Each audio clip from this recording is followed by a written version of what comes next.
उसके पास कुछ और स्मृतियां भी हैं जिन्हें संजोए रखने का उसे कोई अधिकार नहीं है। वह अपने साथ गुजरती हुई रेलगाड़ियों की आवाजें लाई थी और वह रोशनी और छाया जो तुम पर पड़ती है अगर तुम्हारे पास खिड़की वाली सीट हो। यह दिलचस्प है कि कैसे मृत्यु स्मृति कभी कभी उस जीवन की स्मृति की तुलना में कहीं देर तक जिंदा रहती है जिसे हस्तगत कर लिया होता है। उन्होंने तय किया कि चूंकि उसे पति नहीं उपलब्ध हो सकता था, इसलिए शिक्षा उपलब्ध करने में उसका कोई नुकसान नहीं था। उनका कहना था कि एक औरत के लिए अपने पति के नाम और अपने पिता के नाम के बीच चुनाव करना कोई खास मानी नहीं रखता था। सारी हिंदुस्तानी माएं अपने बेटों से अभिभूत रहती हैं और इसलिए वे उनकी योग्यताओं के सिलसिले में सही न्याय नहीं कर पाती। गंध संगीत की तरह स्मृतियों को संभाले रखती है।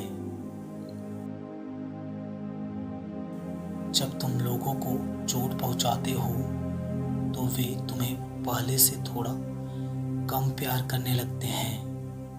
लापरवाही से बोले गए शब्द ऐसा ही करते हैं। वे लोग तुम्हें पहले से थोड़ा कम प्यार करने के लिए मजबूर कर देते हैं। दूसरों की गरीबी की तरह दुर्गंध भी आदी होने का ही मामला है। अनुशासन का मामला है। कठोरता और एयर कंडीशनिंग का मामला है, बस और कुछ नहीं।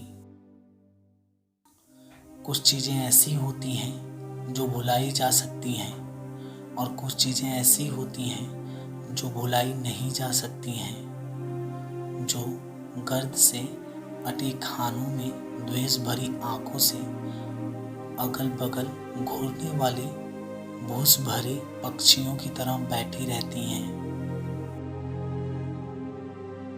आखिरकार कितना आसान होता है एक कहानी को चूर चूर कर देना, ख्यालों के एक सिलसिले को तोड़ देना, एक सपने के टुकड़े को नष्ट कर देना जिसे चीनी मिट्टी के किसी पात्र की तरह सावधानी से सजोकर यहाँ वहाँ ले जाया जा रहा हो। उसे जीवित रहने देना, उसका साथ देना कहीं अधिक कठिन काम है। एक मछुआरे के लिए यह मान लेना कितना गलत है कि वह अपनी नदी को अच्छी तरह जानता है। उन्होंने आसानी से माफ कर दिए जाने की मांग नहीं की। वे सिर्फ ऐसी सजाएं चाहते हैं जो उनके अपराधों से मेल खाएं। गाइस, ये कोट्स अरुंधति रॉय के हैं जो एक हिंदी के बहुत प्रसिद्ध लेखिका हैं। आपको कैसे लगे हमें कमेंट बॉक्स में बताइए। ऐसे ही और वीडियोस के लिए चैनल को सब्सक्राइब कीजिए। हमें आपके सपोर्ट्स की बहुत ज़रूरत है। मिलते हैं नेक्स्ट वीडियो में। जय हिंद।